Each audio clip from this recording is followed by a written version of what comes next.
Майстор, майстора надвива. Разказ на Димитър Талев.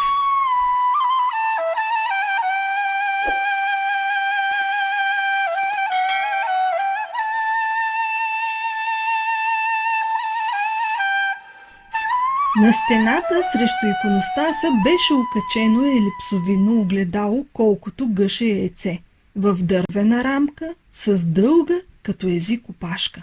Купил го бе покойния му баща от някакъв евреин праматар. Това огледало беше единствената украса на широката гостна стая в този сиромашки дом, наред с шарения таван и накичения с дървени резби иконостас. Младия майстор доста се позабави пред огледалото и ту понаместваше над лявата си вежда аления фес, ту позасукваше тънките си черни мустачки и все се взираше в засмените си очи, в които четеше своите радостни мисли. Старата му майка стоеше до иконостаса и с кратък възторг следеше движенията на своя хубав син. Израснал вече мъж, отгледан с черен вдовишки труд. Още еднъж натисна Велко аления си фес над лявата вежда. Приглади мустачките си и се усмихна в мъничкото огледало. После излезе на двора и все току се навърташе около портата, сякаш очакваше някого. На улицата отвън беше тихо. Днес беше празника на манастира Свети Павел, на половин час от града, където се бе отправил на събор целия град още при зори, в тая свежа лятна утрин. Най-после младия майстор се реши да тръгне. Ставаше късно, слънцето бе отскочило на един растик над хоризонта. И точно когато Велко понече да излезе през отворената порта, по средата на тясната уличка мина чорбаджи Дуко. С тъмно-синя сукнена салтамарка, с дълга антерия, с необикновено висок фес и едри янтарни бройници в ръка. Все тъй намръщен и с втренчен пред себе си поглед, стария чорбаджия пристъпваше бавно по неравния кълдъръм.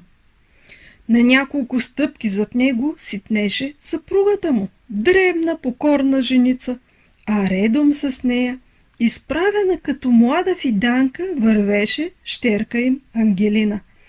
Младо, крехко девойче, облечено в пъстър копринен малаков, без обръчи, както се носеше тогава, та широките му дипли се спускаха до земи.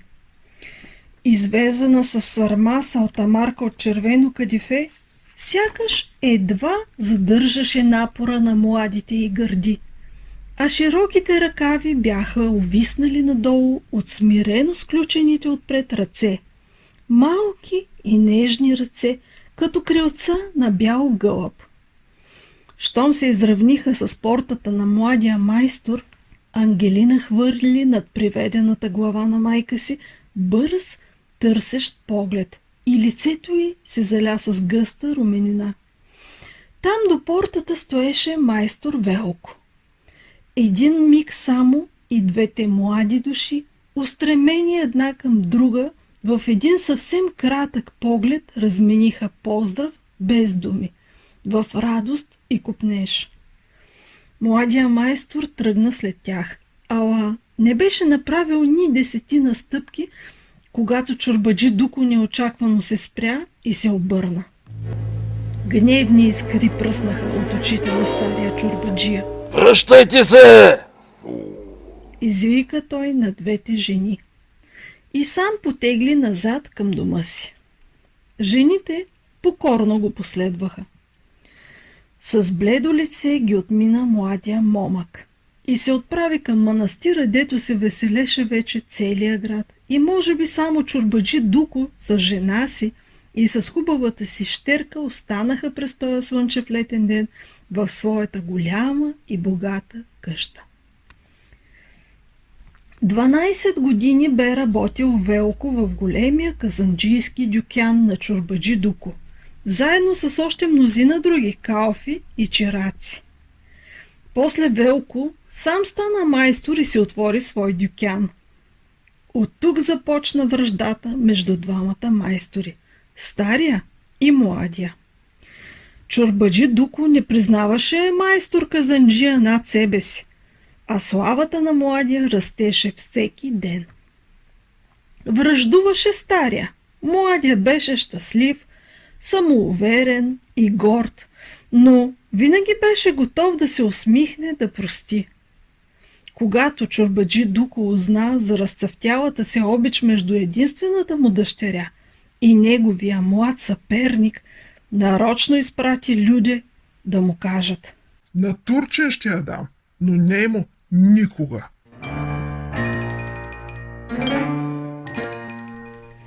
На Свети Харалампи беше празника на еснафа, а предната неделя трябваше да се избере нов устабашия, глава на целия еснаф.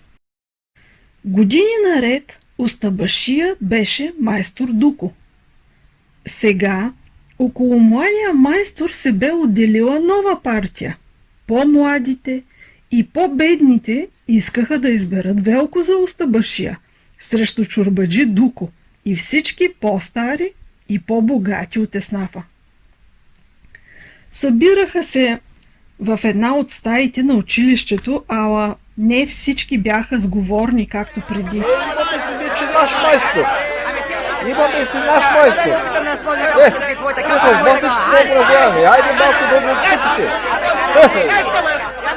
Да не отстъпите, че нашия майстор тури половина, пък все дъртите искате да управлявате.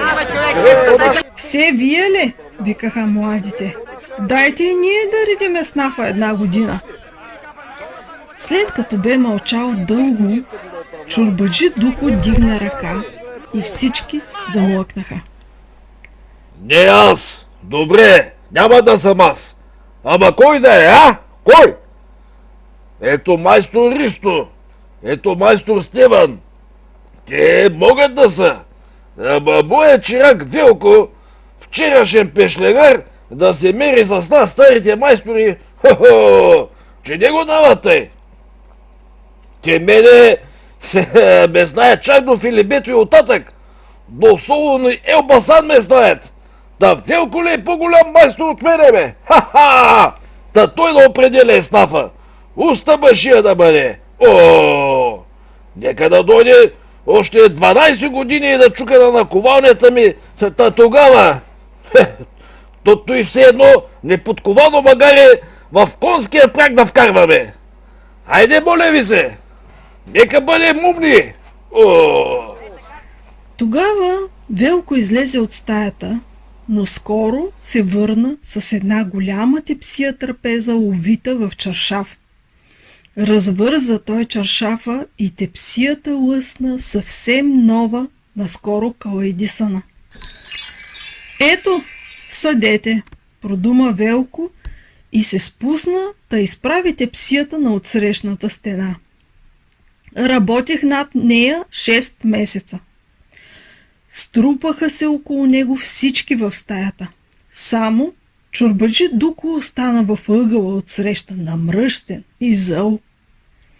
Тепсията взе очите на всички, които я гледаха.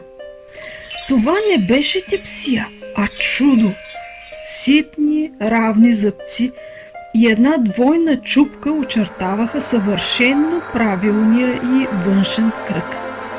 Навътре следваше един сложно преплетен венец от многолистни рози и лозови клопки. Ясно лечаха нежните листенца на разцъфтелите рози и току-що разпукалите се пъпки, та дори и бодлите и назъбените листа по извитите крехки клонки. Между тях се преплитаха гъвкави лозинки с листа, с извити мустачки, с увиснали тежки гроздове. И всеки лист, всяко зърно беше изпипано с чудна вещина от благословената ръка на младия майстор. По-навътре следваше тесен кръг от още по-сложна плетеница от тънки, криви, начупени линии. Една финна, въздушно-прозрачна дантела. В средата на тепсията бе изчукан с тънко длето красив образ на младо момиче. И така майсторски, че личеше едва ли не всеки отделен косъм на буйната му коса, всяко зърно от герданчето на тънката лебедова шия. Личеше ясно и приветливата усмивка, що цъфтеше на неговите устни. Не беше трудно да се разпознае в този женски образ Ангелина, щерката на чорбаджи Дуко. В захлас гледаха това чудно дело на младия майстор всички събрани тук майстори казанджии. Чуй какво ще ти кажа, Велко, продума високо един побелял старец измежду тях. Сам Свети Харалампия водил ръката ти, синко. Това нещо ти да го изпратиш на руския цар. Само цар може да седи на тая синия. Точно така! На руския цар! На самия край на тепсията личеше писмо. Наведе се един от младите майстори и гласно прочете: Аз съм майстора Велко направих, 1871 година. Учи ме майстор чорбаджи Дуко. Щом чу последните думи, чорбаджи Дуко дигна глава, сякаш да попита дали добре бе чул. После бавно се надигна и пристъпи към тепсията. Сториха му път, той се изправи пред чудната тепсия и дълго се взира в нея, като да разглеждаше всяка подробност.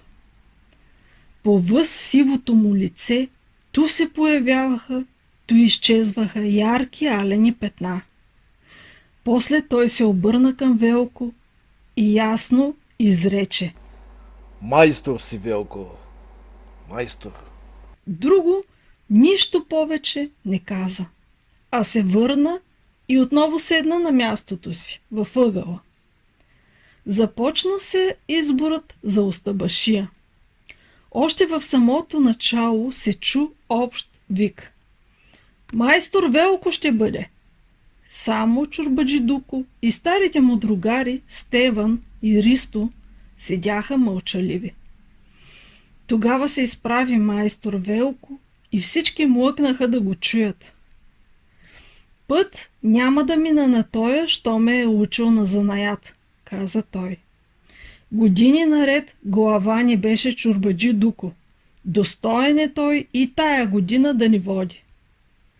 Всички се обърнаха към стария майстор и видяха как полазиха по бузите му две дребни старчески сълзици. Тъй да бъде, се заобаждаха един през друг майсторите. Нека и тая година не бъде устабашия майстор Дуко. Стана от мястото си стария майстор, пристъпи към Велко, обхвана с треперещи ръце рамената му и го целуна по челото. После се обърна и нови две сълзи се търкулнаха по бузите му. Чуйте всички! Продума той развълнуван. От този час Велко вече е мой син и ви каня всички вкупом, още в този час в моята къща. Нека да го заведем да види своята годиница. Ей, оная там, дето я е изрисувал. Неволно извиха глави майсторите. Пак нататък. Тепсията стоеше изправена край стената, сякаш току-що изгряла пълна месечина. Сред венец от рози и зрели гроздове се усмихваше Ангелина, тъй както бе оживяла тя в сърцето на младия майстор.